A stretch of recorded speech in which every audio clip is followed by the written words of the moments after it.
Good afternoon. The time is 1:30 and I call the April 3rd, 2025 Finance Board meeting to order. We have the following board members with us today. Commissioners Washington and Giraldo, and I am Vice Chair Bailey. We now move forward to the business at hand. Please note that the deadline for all participants pre-registration and for all submissions of materials and exhibits was 12 noon on the Tuesday before this planning board meeting. Registered speakers may join the meeting with the link provided in the email provided by the planning board office or listen by phone by utilizing the call-in number provided in the email.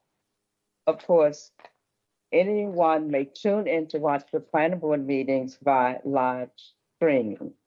If you wish to speak or become a person of record, you may use our online web form on the screen. In addition to the commissioners, we're joined by Laura Tallarico, Associate Counsel, Jessica Jones, Planning Board Administrator, Joe Parsons, Senior Technical Hearing Writer Editor, and Sherry Connor, Acting Division Chief. Staff member Kenneth Flanagan, that is not correct, is it? Flanagan will guide us through the exhibits. And Ryan Crone is our technical guru behind the scenes.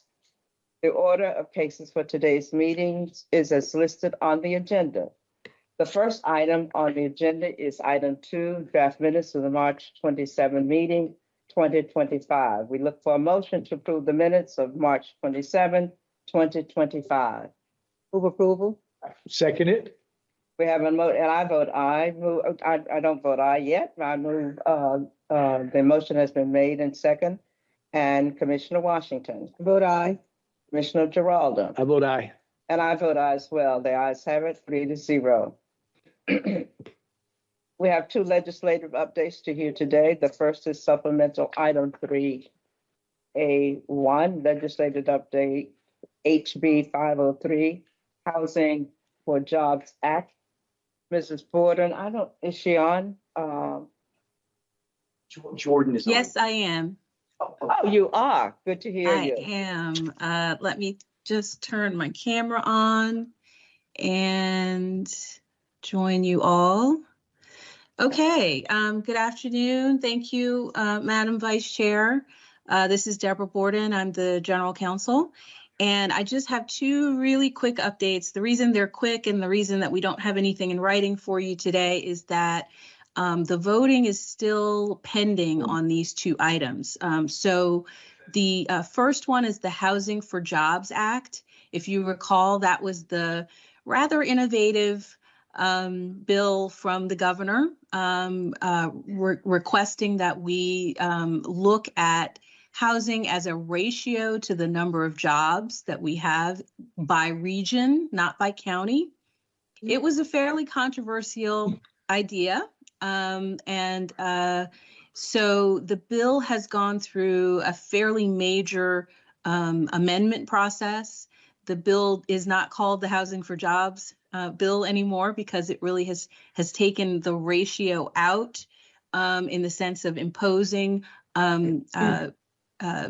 details based on your ratio. Now it really has become a study bill.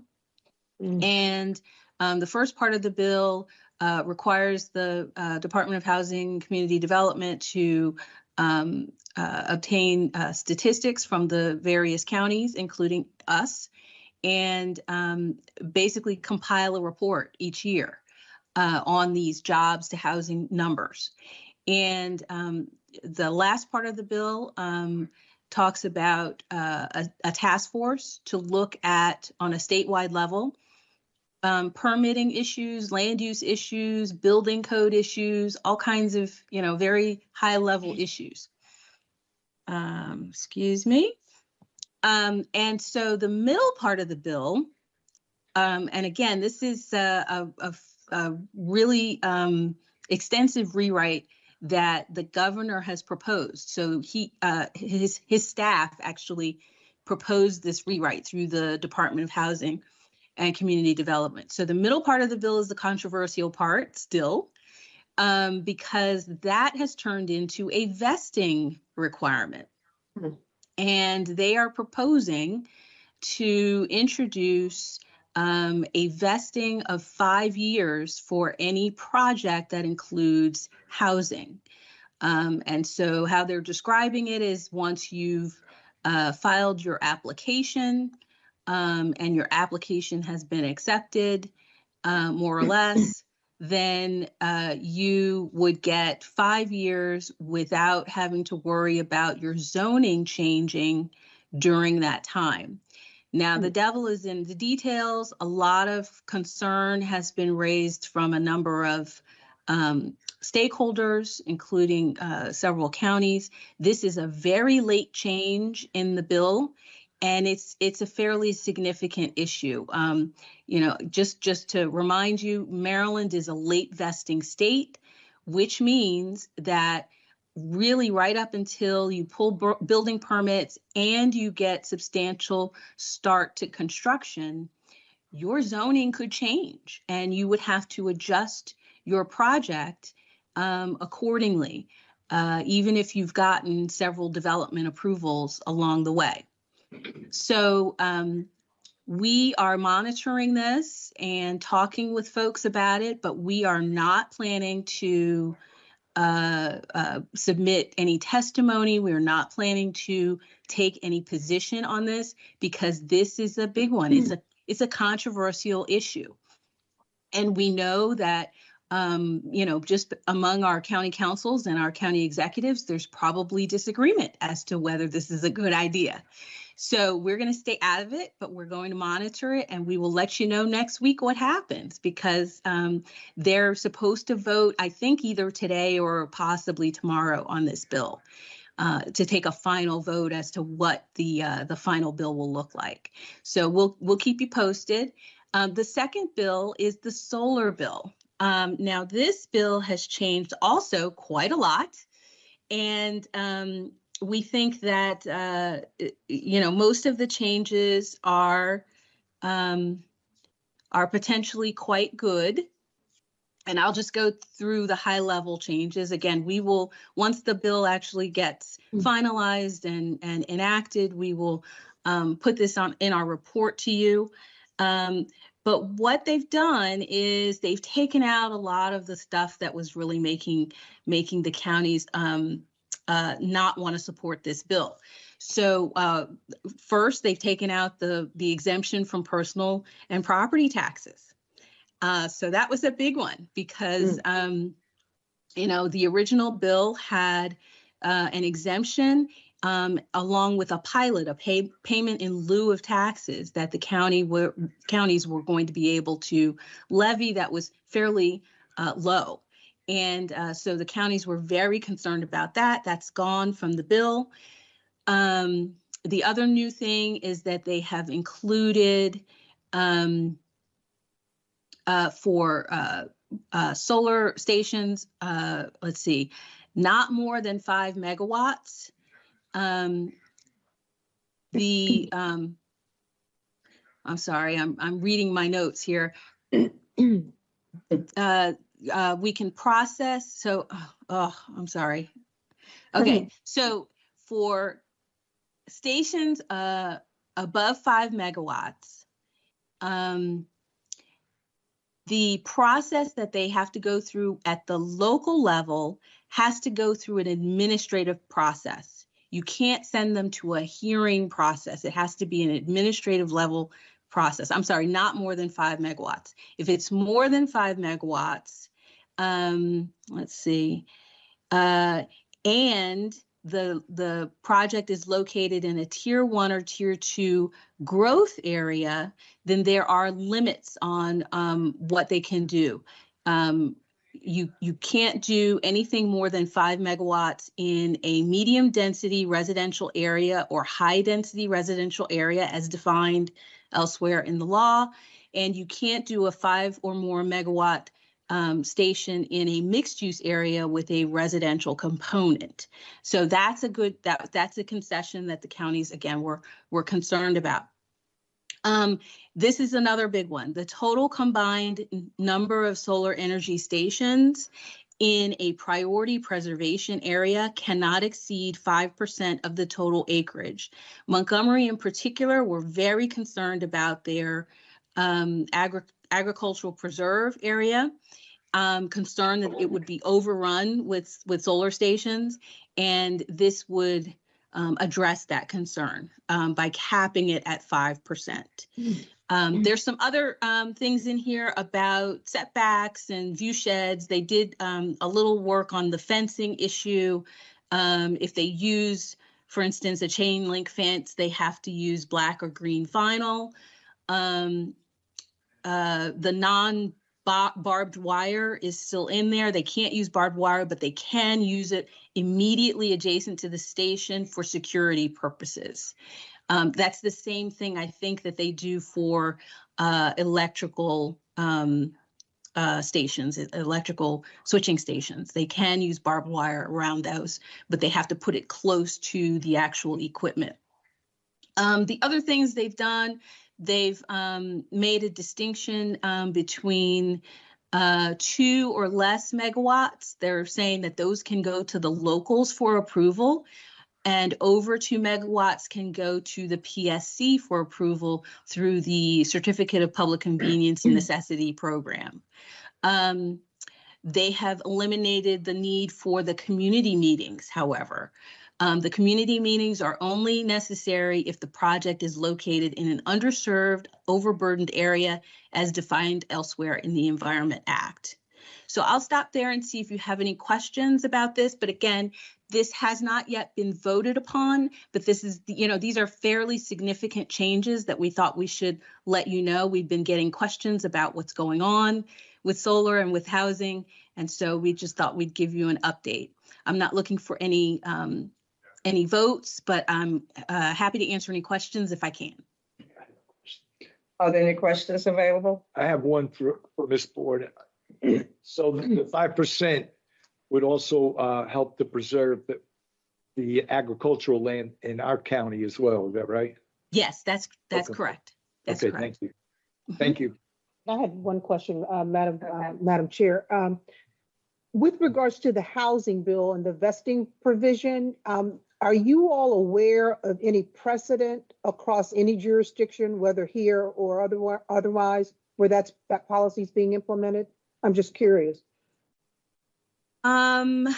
It's a little difficult to answer that. And the reason I say it is because we're all familiar with grandfather clauses, right? I mean, we know that we have extensive, either, we call them legacy clauses or grandfather clauses, where if you started your project, say, under the old zoning ordinance, you can finish under the old zoning ordinance, even though it's changed.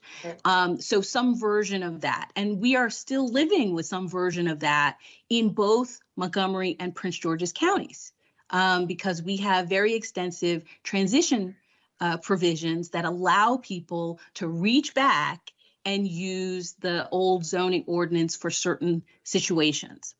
So the way that this has been described by the Department of Housing and Community Development, it's almost like it's describing a grandfather provision that they want to basically have supersede everyone's zoning ordinance, that they're going to say, the filing of your initial development application automatically gives you 5 years to be held harmless.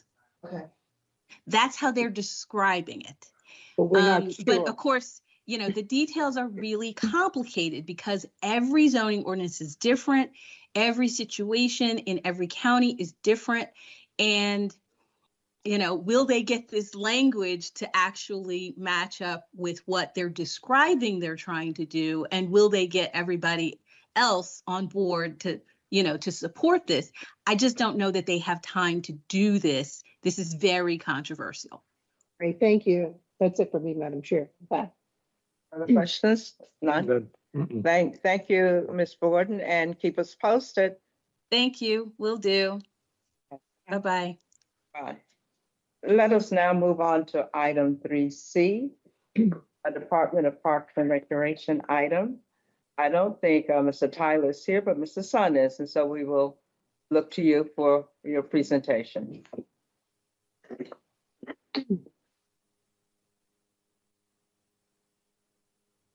Good afternoon, Vice Chair Bailey, Commissioner Washington, Commissioner Geraldo. Afternoon. Record, my name is Paul Sun, Land Acquisition Specialist, Department of Parks and Recreation. We're here today to request approval of a land acquisition purchase agreement for a 13.5 acre assemblage of land as an addition to our Pink Branch Stream Valley Park. Next slide, please. Subject property is located at south end of Ottoville Drive in College Park, approximately 1,000 feet south of its intersection with Cherry Hill Road. Next slide, please. Here's an aerial map of the property. One more slide. So here's aerial pictometry, orient everyone with the location of the property. The Home Depot Shopping Center is across the north side of Cherry Hill Road. The subject property is directly south of the Chinese Bible College and directly north of Mazda Grand Mark Apartments.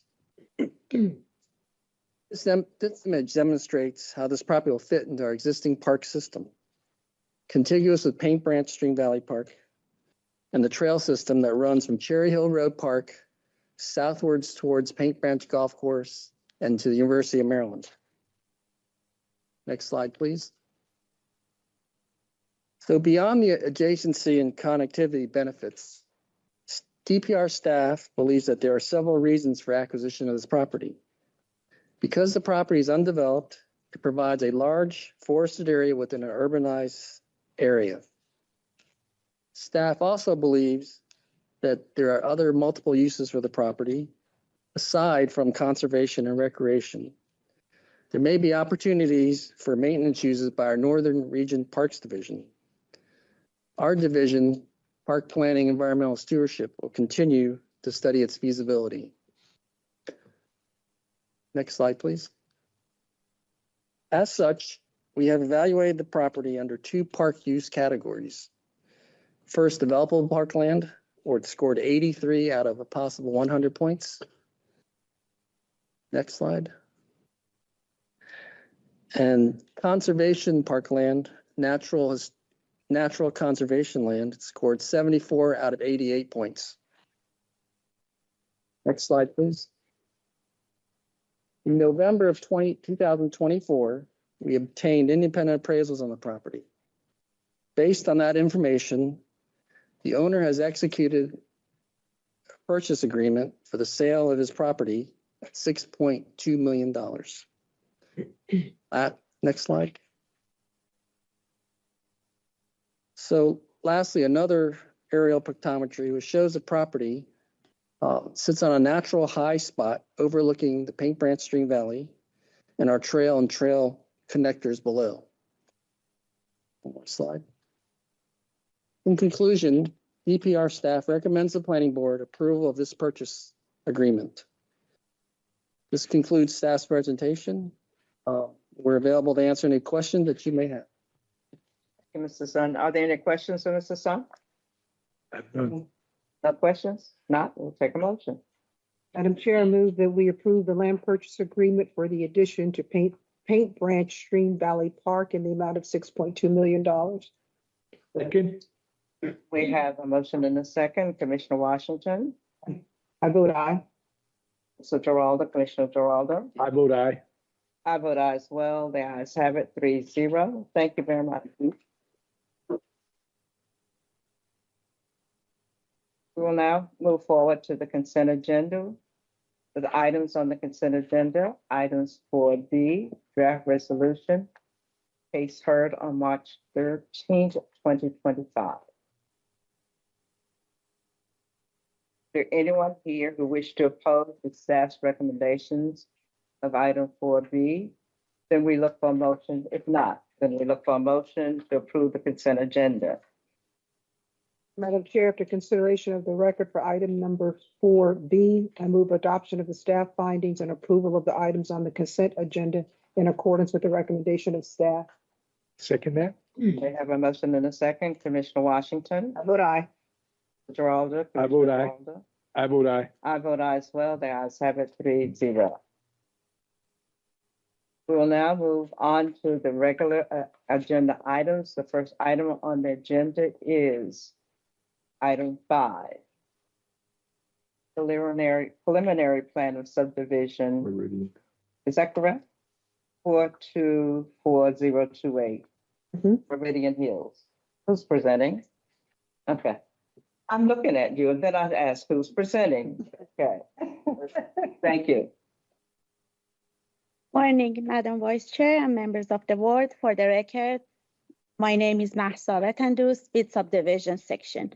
Item number 5 on the agenda is a preliminary plan of subdivision for Meridian Hill 4-24028. This subdivision proposes 126 lots and 14 parcels for residential development, consisting of 126 attached dwelling units for a planned retirement community. This preliminary plan of subdivision is supported by an approved certificate of adequacy, ADQ-2023-73. Staff has received one exhibit shown as additional backup for this preliminary plan, which was submitted prior to the noon deadline on April 1st, 2025. In this exhibit, the applicant requested revisions to staff's recommended condition 15. Staff has reviewed the proposed revisions and are in agreement with them. In conclusion, the subdivision staff recommends that the planning board adopt the findings and approve the preliminary plan of subdivision 4-24028, type 1 tree conservation plan TCP 1-014-2024, as well as the variance request from section 25-122B1G, subject to the findings and conditions in the staff report and as modified by the applicant's exhibit 1. This concludes the staff's presentation. Thank you. Thank you. Thank you. Well done. Do we have any questions? No. Questions? No questions here. Have Attorney Paula. Paula. Good afternoon, Vice Chair Bailey, members of the board, Thomas Haller on behalf of the applicant in this case. I want to thank Ms. Vatandost as well as Ms. Gupta for their assistance in working through the preliminary plan of subdivision. And I did want to give a little bit of background to the board because you will see this property again, hopefully in the near future. I represent NVR, which is the contract purchaser of the property. And I have with me today Ms. Nushin Amirpour, who is with NVR. And this project actually began a couple of years ago. The prior owner of the property, which was Meridian Hill Baptist Church, partnered with another group called Valor Development to bring senior housing to the community. And they've been working for the last couple of years trying to work through feasibility issues with regard to the property. And they fairly recently brought NVR into the project, and they will be the builder of the proposed retirement community. I also have with me Ken Dunn, who is here with Soltez, who is our engineer, and I think Mr. Lenhart. Yeah. But the proposed use of the property is a planned retirement community. As staff indicated, there'll be 126 total units in the project.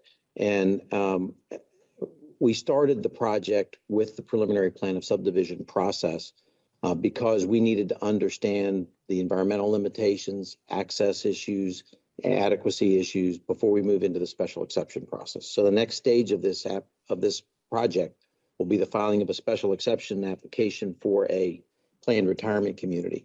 One of the things that's somewhat unique about this property is that you can see on the aerial photograph, the property is at the end of a street called Johansu Drive. But if you were to go out and actually drive on Johansu Drive, you would see that it looks more like just a driveway. It's very substandard, and it just serves a handful of large lots with single family homes on them. It is literally impossible for us to bring that street to any public standard, and it would change the character of the neighborhood. And so we are not proposing to do that. But what you will see on the southern boundary of the property, there is an existing right-of-way that was dedicated many years ago, which is 80 feet wide, and which was built to a certain point, and then there's about a few hundred feet that's left to be built. And so a couple of years ago, my client working with GS Proctor and Associates reached out to the abutting Melwood Springs community to talk to them about being able to extend the road through that land, which is actually owned by the homeowners association, and then to have access to Perrywood Drive, which goes out to Woodyard Road. Interestingly, if you looked at a broader view of this area, you would see that when this whole area was planned many, many years ago, and this goes back 30, 40 years ago, a series of public roads was constructed to link all of the communities in that area. And there are multiple points of access on Woodyard Road. You have Perrywood, you have Dower House Road, and you also have Gambier down the way. And there's actually a fourth one that's planned in the future. And so you have all of these interconnected communities that are served by this public road network. And so my clients worked with Melwood Springs, has entered into a cooperation agreement with them. They're going to provide us the easements that we need to construct the road. And we are going to also provide them access to the community building in our community because they do not have one. They don't have a place to have meetings or to hold events. And so we are going to provide them access to our community building so that they can have a place to meet as well. So I just wanted to give you a little bit of that background as we go through the special exception process, which, as I say, you'll see in a few short months. But with regard to this specific application, we are in total agreement with staff recommendation. We have one minor wording amendment to condition 15, which staff has indicated they support. And with that, I'll answer any questions that you have. Any questions? No questions. I don't have any questions. It looks like you got a lot of nice land there for a dog park. We are working on that, but we are giving 20 acres to Park and Planning as part of this project. So we can work something out with them. Okay, thank you. Thank you. Thank you very much. No questions? Do we have any other speakers on this item? I don't think so. All righty. Okay, we'll entertain a motion. Vice Chair Bailey, you have to close the hearing formally. I'm sorry. You have to formally close the hearing and. I have to close the hearing. Yes. Well, the hearing is closed. Wonderful job.